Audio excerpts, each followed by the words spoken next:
아멘. 오늘은 3월 첫째 주일이자 3.1절을 기념하는 날입니다.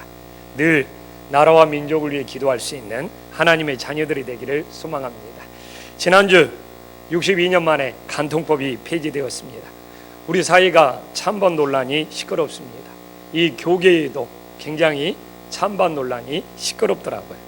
저는 이런 논란의 이면에는 우리 인간이 양심이 마비되어 갈수록 법의 잣대에 의존하게 된다는 것을 알 수 있습니다. 법이 필요 없는 경우가 두 가지가 있습니다. 전자는 양심이 살아있기 때문에 법이 필요 없는 경우가 있습니다.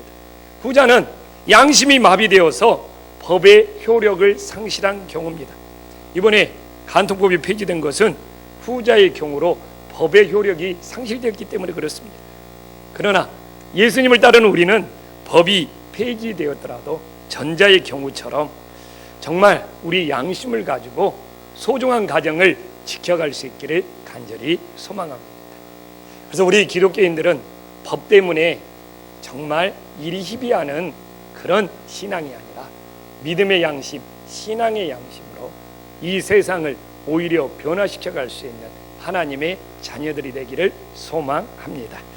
오늘 말씀은 2장 1절에 보면 사도 바울이 골로새 교회를 방문한 적도 없고 세운 적도 없는 교회였습니다. 그래서 무릇 내 육신의 얼굴을 보지 못한 자들을 위하여 이렇게 나와 있는 것이죠. 그런데 골로새 교회가 어떻게 세워졌느냐? 1장 7절에 보면 정말 사도 바울의 신실한 제자였던 에바브라가 사도 바울의 위임을 받아서 골로새 교회를 개척하고 세워가고 있습니다. 에바브라는 골로새 교회뿐만 아니라 인근의 많은 교회들을 개척하고 세우는 말 그대로 개척의 은사가 있는 제자였습니다. 그런데 에바브라가 교회를 세워가면서 교회에 여러 가지 문제에 직면하게 되는 거예요. 그런데 특별히 이 골로새 교회에 이단 문제가 발생하자 도저히 에바브라는 자신의 힘으로 해결할 수가 없습니다. 그래서 로마에 있는 바울에게 도움을 요청한 것이죠. 그 도움의 요청을 받은 이 사도 바울이 오늘 4장 7절에 보면 이제 로마 감옥에서 두기고에게 편지를 보내고 있습니다. 그래서 정말 이 두기고에게 편지를 보내면서 이 오늘 본문에 사도 바울이 교회가 문제를 극복하는 길은 오직 예수님께로 돌아가는 길이라고 증가하고 있습니다. 그러면서 특별히 이 그리스도의 비밀, 오늘도 우리가 본문을 보면 이 그리스도의 비밀을 언급하고 있습니다. 우리들이 어떻게 하면 그리스도의 비밀을 알고 그리스도의 비밀을 나타낼 수 있는지 오늘 말씀을 통하여 우리들의 삶에 적용하고 순종할 수 있는 은혜의 역사가 일어나기를 간절히 소망합니다. 그래서 오늘 이 본문은 사도 바울이 4장이니까 골로새서가 4장으로 되어 있지 않습니까? 그래서 특별히 이제 모든 결론으로 마지막 권면을 하고 있는 내용입니다. 그는 이 권면의 내용 속에 무엇보다도 기도를 강조하고 있죠. 오늘 2절 말씀을 보면 어떻게 사도 바울은 기도하라고 권면을 하고 있습니까? 우리가 한 목소리 함께 읽어보겠습니다. 시작. 기도를 계속하고 기도에 감사함으로 깨어있으라고. 여기는 기도에 세 가지 원리가 나와 있죠. 또 이 세 가지 원리를 알다 보면 우리들이 기도에 응답을 받지 못하는 그 이유까지도 찾아낼 수 있습니다. 그래서 오늘 이 사도 바울이 권면하고 있는 이 기도의 세 가지 원리를 통하여 왜 우리들이 기도에 응답을 받지 못하고 있는지 거기에까지 우리들이 접근해 볼 수 있기를 소망합니다. 제일 먼저 사도 바울은 기도를 계속하라고 말씀을 전하고 있습니다. 근데 왜 이런 이야기를 하느냐? 우리들이 무슨 어려운 일이 생기거나 무슨 문제가 생길 때만 하나님을 찾고 하나님께 기도한다는 것입니다. 근데 이런 신앙의 관계가 한두 번은 괜찮지만 어려울 때만 찾는 그런 주님은 이것이 자꾸 반복되다 보면 신앙의 균열이 생긴다는 것이죠. 사람 관계도 똑같지 않습니까? 평소에는 전혀 연락이 없다가 어려울 때만 뭔가 도와주라고 연락이 온다면 저도 좀 그런 경우가 있는데 한두 번은 괜찮지만 자꾸 반복이 된다면 그 관계는 흔들릴 수밖에 없다는 것입니다. 그래서 사도 바울은 너희들이 주님과 사랑의 관계라면 어려울 때만 기도하는 것이 아니라 평소에도 계속 기도해라고 부탁하고 있는 것입니다. 그래서 오늘 기도를 계속한다는 것은 어려울 때만 찾는 주님이 아니라 평소에도 주님과 사랑의 관계로 기도를 통하여 만나야 된다는 것을 말씀하고 있습니다. 그래서 우리가 주님의 사랑의 관계로 평소에도 기도를 통하여 주님을 만난다면 우리가 문제가 생겼을 때 뒤처리해달라고만 기도하는 것이 아니라 어려운 문제를 미리 예방을 할 수 있게 된다는 것이죠. 그래서 우리 성도님들이 문제가 뻥 터진 다음에 주님 이 문제 뒤처리해 주세요, 이런 신앙의 관계가 아니라 평소에도 기도하는 사랑의 관계가 되어서 어려운 문제를 미리 예방할 수 있기를 간절히 소망합니다. 근데 또 우리는 그렇게 이야기하잖아요. 말씀이 양식이라면 기도는 호흡이다, 이런 비유법을 잘 씁니다. 말 그대로 말씀이 매일매일 영혼의 양식이고 기도가 우리의 영혼의 호흡이라면 우리의 호흡이 정지할 수 없는 것처럼 우리의 기도도 호흡이기 때문에 쉬지 말고 계속 되어야 하는 것이죠. 또한 두 번째로 사도 바울은 우리가 기도의 응답을 받지 못하는 두 번째 이유가 기도에 감사함이 없다는 것을 언급하고 있습니다. 근데 사실 저도 그래요. 사실 문제가 생겼을 때 열심히 기도하다 보면 강구는 됩니다. 근데 나도 모르게 감사를 잊어버려요. 근데 실제 이 본문을 묵상하면서 내가 이게 교회에 어려움이나 문제가 생기면 막 주님한테 매달리면서 강구는 하는 것 같지만 정말 의외로 감사함을 많이 잃어버리고 감사함을 놓쳐버리게 되더라고요. 그래서 내가 이렇게 감사를 해야 된다고 말하지만 내 기도 속에서도 의외로 감사함이 많이 빠져 있구나, 이 본문을 묵상하면서 실제 점검해 볼 수 있었습니다. 근데 우리가 왜 기도하면서 감사해야 되냐? 이 감사는 주님과 신뢰의 관계를 말씀하고 있는 겁니다. 제가 기도를 계속하는 것은 사랑의 관계라면 이 기도에 우리들이 감사를 해야 된다는 것은 주님과 신뢰의 관계를 고백하고 있는 것입니다. 우리가 감사를 많이 기도 가운데 할수록 주님께 받은 은혜가 그만큼 많다는 것을 인정하면서 주님께 영광을 돌리게 된다는 것이죠. 우리가 감사한다는 것은 주님 앞에 받은 사랑, 주님 앞에 받은 은혜가 이렇게 있다는 것을 증거하게 되기 때문입니다. 그렇기 때문에 우리가 기도하면서 감사가 인색하고 감사가 빠진다면 주님께 받은 은혜가 있다는 것을 인정하지 않는 꼴이 되는 것이죠. 근데 생각해 봅시다. 만약 기도하는 대상에게 우리가 감사를 통해 신뢰하지 않는다면 신뢰하지 않는 관계 속에 무슨 응답을 기대할 수 있겠습니까?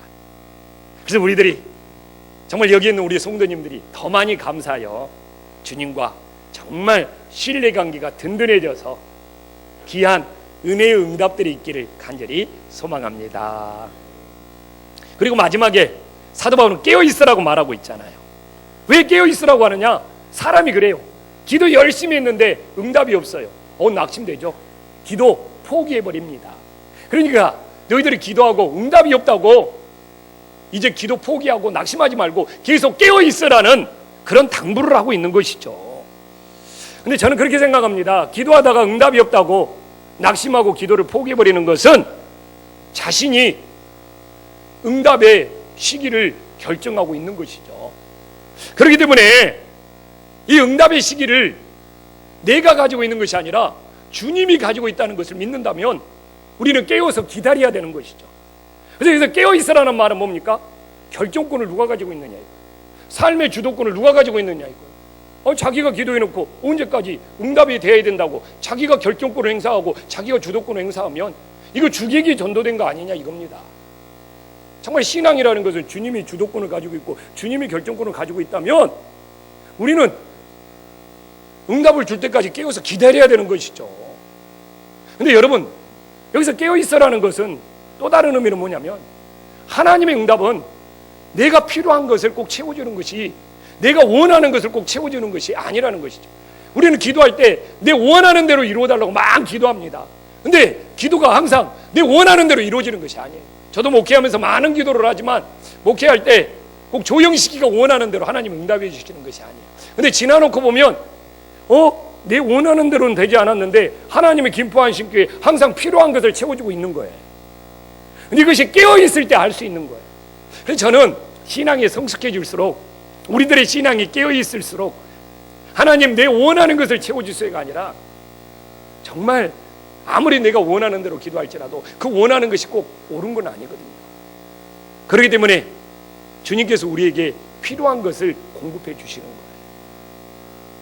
근데 이것이 깨어있지 아니하면 내 원하는 대로 안 됐다고 낙심하고 있어요. 주님은 지금 내 필요한 것을 매일매일 공급해 주시고 있는데, 그래서 우리들이 깨어있는 신앙이 되어서 내 원하는 대로 되지 않을지라도 주님께서 매일매일 우리에게 필요한 것을 공급해 주고 있다는 것을 깨어있는 믿음으로 바라볼 수 있는 믿음의 자녀들이 되기를 간절히 소망합니다. 바울은 또 이런 골로새 교회에게 기도를 부탁하고 있죠. 3절에 어떻게 기도를 부탁하고 있습니까? 3절 말씀을 우리들이 한 목소리 함께 읽어보겠습니다. 시작.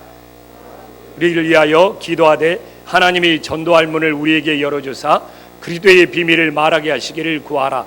내가 이 일 때문에 매임을 당하였노라. 자, 봐보십시오. 지금 여기서 사도 바울의 매임을 당했다는 거예요. 감옥에 있다는 것이죠. 로마 감옥에. 나 같으면 그러겠어요. 야, 나 로마 감옥에 갇혀 있으니까 너희들 기도해서 빨리 나 로마 감옥에서 풀려나오게 해라. 이런 기도 부탁하는 것이 당연한 거 아닙니까? 근데 사도 바울은 참 달라요. 자기가 지금 감옥에 갇혀 있으면서 나 감옥에서 풀어나오게 해달라는 기도가 아니라 어떻게 해서든지 좀 전도할 문을 열어주시사 예수님의 그리스도의 비밀을 전할 기회를 좀 얻게 해주라. 이것이 진짜 먼저 그의 나라와 그의 의를 구하는 거 기도 아닙니까? 저는 이런 사도 바울의 믿음을 본받아야지 한국교회가 달라질 수 있다고 생각을 합니다. 여러분 몸이 아파요. 내 몸 낫게 해주세요. 이것보다 내가 이렇게 몸이 아플지라도 어떻게 해서든지 좀 이렇게 전도할 기회를 하나님 허락하여 주세요. 이럴 수 있습니까? 내 사업이 망했어요. 하나님 내 사업을 빨리 일으켜 주세요 라고 기도하는 것보다 먼저 내가 사업이 망했을지라도 어떻게 해서든지 하나님 저에게 전도할 기회를 허락하여 주세요. 사실 이렇게 기도하고 있는 거잖아요. 내가 감옥에 갇혀 있을지라도 감옥에서 빼내게 해주달라고 기도하는 것이 아니라 먼저 전도할 문을 열어주시사 복음을 전할 기회를 달라는 거 아니에요. 이것이 먼저 그의 나라와 그의 의를 구하는 거 아니에요? 저는 항상 우리 예수님 믿는 사람들이 복받고 병 낫고 뭔가 이렇게 잘 되고 이런 것도 중요하지만 사실 성경에서 이런 걸 본받아야죠. 이것이 진짜 먼저 그의 나라와 그의 의를 구하는 거구나. 내가 옥중에 갇혔는데 옥에서 나오는 것보다 예수님을 전할 기회를 먼저 달라. 내가 하나님의 입장으로 생각했을 때 이런 모습 보고 바울이 이쁘지 않겠습니까? 너는 내 충성된 종이다. 하나님도 이렇게 생각하지 않겠습니까? 근데 이것이 쉽지가 않아요. 그래서 우리가 거기까지는 가지 못할지라도 사도 바울의 옥중에서 석방되어 자유를 누리는 것보다 오직 전도할 기회를 찾으면서 그 먼저 그의 나라와 그의 의를 구하는 우리가 거기까지 못 미칠지라도 그래도 우리의 기도 속에 먼저 그의 나라와 그의 의를 구할 수 있는 그런 신앙의 성숙의 길을 갈 수 있기를 간절히 소망합니다. 여러분, 근데 여기서 왜 바울은 그리스도의 비밀이라고 말하고 있습니까? 세상 모든 사람들이 그리스도의 구원을 모르고 있기 때문에 그렇습니다. 지금도 십자가에서 죽으신 예수 그리스도가 우리들의 회개하면 내 죄를 용서해 주셨다는 것을 알면 그건 그리스도의 비밀이 아니고 그리스도의 은혜가 되는 것이죠. 그래서 이 교회가 세워진 목적, 내가 오늘도 하나님의 말씀을 선포하는 목적은 뭡니까? 십자가에 예수님이 죽으셔서 우리의 죄를 용서하신 것이 비밀이 되지 않고 은혜가 되기 위해서 하나님의 말씀을 전파하고 있는 거예요. 옆 사람 한번 쳐다보십시오. 이 양반은 예수님의 십자가 용서가 비밀인 것 같습니까? 은혜인 것 같습니까? 이건 교회를 다니면서 제일 중요한 문제인 거예요. 그리스도의 십자가의 죽음이 비밀이 된 사람은 오늘도 영적인 예배를 드릴 수 없는 거예요. 신령과 진정으로 예배를 드릴 수 없는 거예요. 예배에 집중이 안 되죠. 마음을 주님께. 그러나 예수님의 십자가의 죽음이 비밀이 아니라 은혜가 된 사람은 그 사랑이 커서 마음을 다해서 찬양, 기도와 예배를 드리게 되는 것이죠. 그래서 당신한테 막 우리가 예수님 믿으면서 이래야 된다 저래야 된다 말할 필요가 없는 거예요.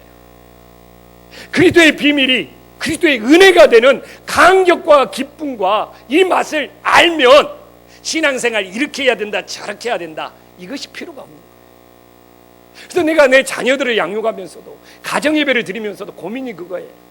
예수님 믿는 사람은 이래야 된다 저래야 된다 많은 말을 많이 하고 있지만 진짜는 우리 자녀 세대가 이 그리스도의 비밀이 본인이 체험해서 은혜가 되는 사건이 일어나야지.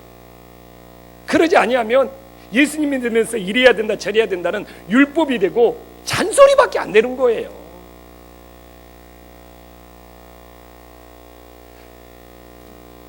설사 교회를 다니고 있지만 성가대에서 찬양하고 오늘 장로님들이 가운 입고 성찬식 오고 우리 교인들이 모두 다 건전하게 예배를 드리고 있지만 정말 우리는 이 그리스도의 비밀이 나에게는 그리스도의 은혜가 되었다는 이 고백과 확신 속에 오늘도 3월 첫째 주 성찬을 참여해야지만이 진정한 가치가 있는 거 아닙니까? 여사놓 인사 한번 하겠습니다. 제발 그리스도의 비밀이 은혜가 될 수 있기를 소망합니다.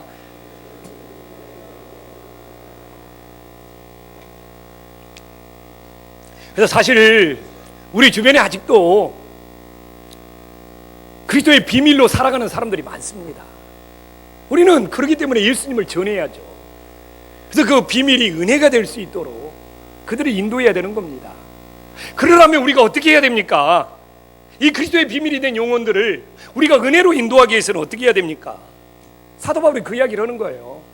5절이 뭐라고 말합니까?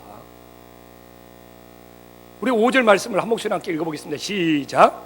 외인에 대하여는 지혜로 이렇게 말하고 있는 거예요. 왜 이렇게 사도 바울이 당부를 합니까? 비밀이 된 영혼들을 은혜로 인도하기 위해서 이렇게 해야 된다고 권면하고 있는 거예요. 여기서 지혜로 행해야 된다는 말은 뭡니까?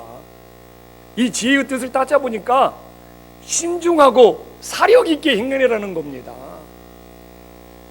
예수님 믿는 사람이 신중하지 못해요.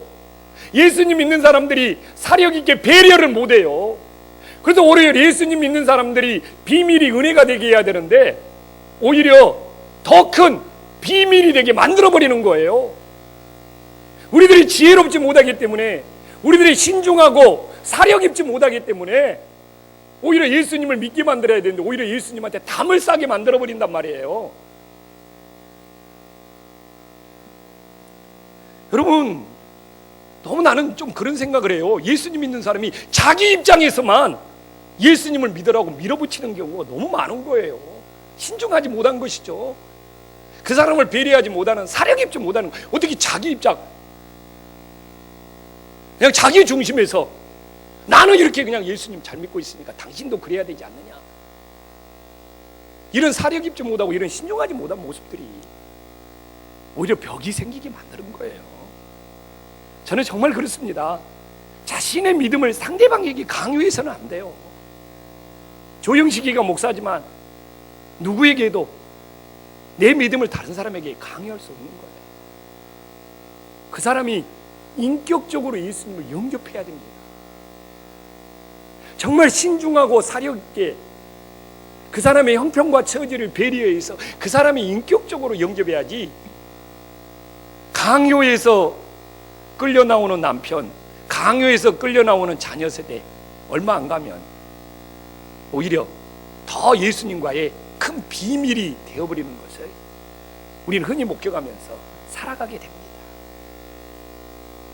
근데 그렇게 비밀로 만들어버리는 것이 바로 우리가 지혜롭게 행하지 못하기 때문에 신중하고 사리 깊지 못하기 때문에 그러는 거예요.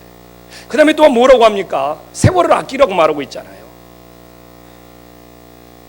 복음을 전할 수 있는 기회를 가져라는 거예요. 시간을 낭비하지 말고 우리가 안 믿는 가족, 안 믿는 불신자를 상대할 때 의미 없이 시간을 흘려버리지 말고 지혜롭게 사용해야 된다는 것이죠.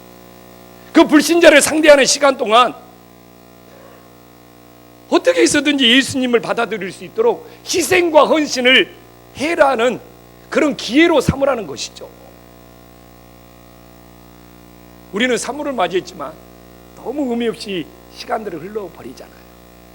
그리고 우리들이 불신자를 만났을 때 그 시간을 그냥 흘러버리지 말고 예수님을 받아들일 수 있도록 뭔가 희생과 섬김을 할 수 있는 그 기회로 삼으라는 거죠. 또한 뭡니까? 세월은 절대로 기다려주지 않습니다. 저는 예수님 믿으면서도 많은 분들이 정말 살았을 때 예수님을 전하지 못하고 그 시간들을 놓친 이후에 나중에 후회하는 경우들을 많이 보게 됩니다. 절대로 세월은 기다려주지 않습니다. 주어진 기회를 놓치면 두 번 다시 기회가 없는 경우가 많습니다. 그래서 복음을 전할 수 있는 그 시간을 놓치고 후회하지 말라는 것이죠. 또 오늘 저는 우리 믿는 사람들이 예수님을 전하기 위해서 비밀을 은혜로 만들기 위해서 가장 중요한 것은 6절에 나와 있다고 생각을 합니다. 우리가 한 목소리 함께 읽어보겠습니다. 시작. 너희 말을 항상 은혜 가운데서 소금으로 맛을 낸 것과 같이 하라. 그리하면 각 사람에게 마땅히 대답할 것을. 사실 내가 이 말씀에 은혜 받아서 오늘 본문을 준비한 거예요. 성도들은 항상 은혜롭게 말해야 됩니다. 최근에 대형교회 부목사님이 자기 교회 공무원이 찾아왔나 봐요. 그런데 그 공무원에게 너 어디서 만나면 죽을 줄 알아? 그리고 이것이 그냥 SNS에 떠서 야 교회가 조롱당하고 막 부정적인 파장이 전개되는 거 보면서 가슴이 아팠어요. 근데 저는 충분히 그럴 만한 사정이 있었다고 생각을 합니다. 어떤 목사가 공무원이 교회 경매 딱지 붙이러 오는데 아유 잘 오셨습니다. 딱지 다 붙이고 가십시오. 이렇게 말할 사람은 없어요. 이해를 합니다. 충분히 그럴 수도 있죠. 그러나 정말 조롱당하지 않도록 말에는 신중하고 사려가 깊었어야죠. 그 후유증이 이루 말할 수가 없어요. 어떻게 목사가 그냥 너 세상에서 만나면 너 다른 곳에서 만나도 죽을 줄 알아.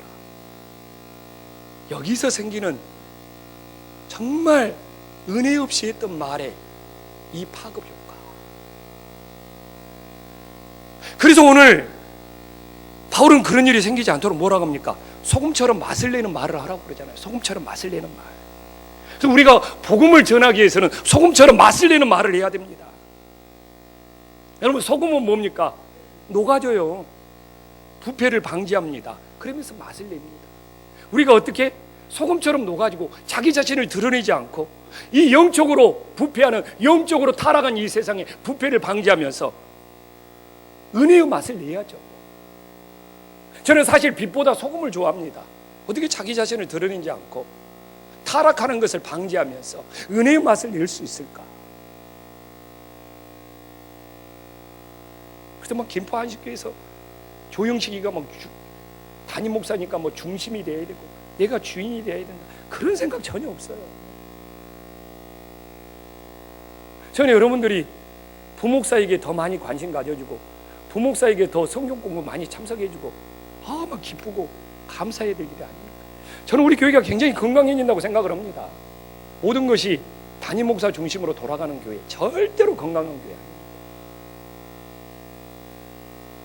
담임 목사에게 치우치지 않는 교회가 좋은 교회예요. 저는 이 교회에서 소금처럼 녹아져서 이 교회가 건강해질 수 있도록 부패를 방지하고 은혜의 맛을 내게 해야죠. 얼굴 내는 것이 담임 목사 아니지 않습니까? 근데 여러분 우리는 기억해야죠. 소금만 맛이 나는 것이 아니라 내 말에도 맛이 있다는 것을 기억해야 돼요. 정말입니다. 그래서 저는 오늘 우리 말에는 어떤 맛이 나고 있습니까? 여러분 음식을 먹어도요 입에서 입냄새가 나요. 술을 먹으면 술 냄새가 나고 담배를 피우면 니코틴 냄새가 나고 우리 말에도 다 맛이 있는 겁니다. 부인할 수가 없어요. 어떤 맛을 내고 있습니까? 옆 사람한테 한번 물어봅시다. 당신은 어떤 말의 맛을 내고 있습니까? 한번 물어보세요. 어떤 말의 맛을 내고 있는지 옆 사람한테 한번 물어보세요. 어떤 말의 맛을 내고 있는지. 에? 어떤 말의 맛을 내고 있는지 한번 물어보세요.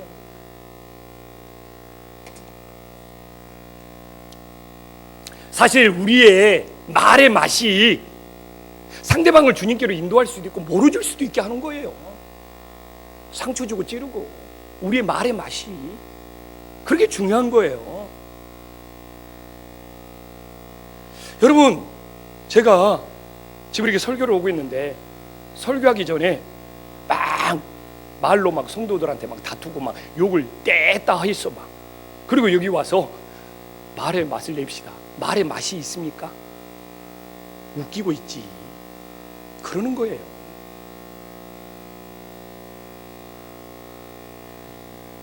부디 우리가 하는 말들이 사랑의 맛이 나서 다른 영혼들을 조금이라도 주님께 인도해야 되는 거예요. 어떤 소년이 열차 통로를 지나면서 귤 사세요, 귤 사세요 그렇게 이야기를 하고 다니는데 귤을 하나도 못 팔았어요. 그러니까 그래도 또 교회 다니는 집사님이 아우 그렇게 소년이 귤 좀 팔아보려고 그러는데 전혀 못 파니까 안타까워서 야 나한테 먼저 귤 팔아 하면서 귤 한 뭉치 사가지고 자기가 그 귤을 까서 먹으면서 야 이렇게 귤을 까서 먹어보니까 이렇게 귤이 맛있고 이렇게 귤이 신선하네요. 너무 소년이 안타까워서 기차 악한에 와서 공개적으로 귤을 까 먹으면서 야 이 귤 정말 신선하고 맛있네요. 그 다음에 야 소년한테 이제 가서 한번 팔아봐. 귤을 다 팔았어요. 어떤 차이가 있나요? 무슨 차이가 있나요? 귤을 맛보고 귤의 맛을 전했기 때문에 그러는 거예요. 귤의 맛을 맛보지 못하고 귤의 맛을 전하지 못했을 때는 아무런 반응이 없었지만 직접 귤을 까서 맛보면서 야 맛이 이렇다 말의 맛을 전하니까 사람들이 다 관심 갖고 사는 거예요. 여러분, 저는 신앙이 똑같다고 생각을 합니다. 우리들도 예수님을 맛보는 삶이 있고 그 예수님을 맛보는 삶이 이렇게 좋다는 것을 맛을 내야지만이 그리스도의 비밀이 그리스도의 은혜가 될 수 있는 거예요. 저는 이 시대의 문제가 뭡니까? 예수님을 맛보는 삶을 잃어버렸어요. 예수님을 믿는 맛이 안 나는 거예요. 저는 그렇게 생각합니다. 교회가 이래야 된다 저래야 된다 아까 자녀들한테 말했던 것처럼 아무런 효과가 없어요. 왜? 우리들이 맛을 잃어버렸는데 예수님을 만나는 맛을 잃어버렸는데 예수님을 체험하는 맛을 잃어버렸는데 예수님을 믿는 맛을 잃어버렸기 때문에 예수님을 만나는 말을 할 줄을 몰라요. 그렇기 때문에 비밀이 은혜가 되지 않는 거예요. 부모가 예수님을 믿는 맛이 없는데 자녀들이 어떻게 비밀이 은혜가 될 수 있겠습니까?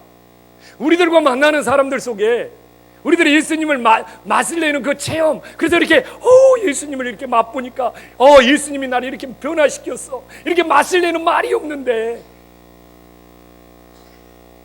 그래서 오늘 6절에 나오잖아요. 6절 한번 띄워줘 보실래요? 6절에 나오잖아요. 뭐라고 하면 대답할 말이 없어. 우리가 복음의 맛을 내지 못하니까 소금의 맛이 없는데 어떤 맛이다고 대답할 말이 없는 거예요. 이 땅이 무너지는 이유는 우리가 예수님을 믿으면서 예수님을 맛보는 삶을 살고 예수님을 맛보니까 예수님이 이렇더라 맛을 내는 말을 해야 되는데 그래야지 대답할 말들이 있는데 각 사람에게 마땅히 대답할 것을 알려야 되는데 각 사람이 마땅히 대답할 것이 없어요. 소금이 맛을 잃으면 밖에 던져 버리게 하는 것처럼. 어떤 맛이 나고 있습니까? 맛을 내기 전에는 먼저 맛을 봐야죠. 여러분들 한 주간 동안 아니면 2월달 동안 예수님에 대해서 여러분들이 어떤 맛을 느꼈습니까? 맛을 느낀 것이 없으니까 이 맛에 대해서 말할 것이 없으니까 그리스도의 비밀로 있는 자들이 대답할 것이 없는 거예요. 교회 뭐 이 문제 저 문제 뭐 교회가 이렇게 해야 된다 저렇게 해야 된다 어떻게 보면 다 껍데기에 불과한 것 같아요.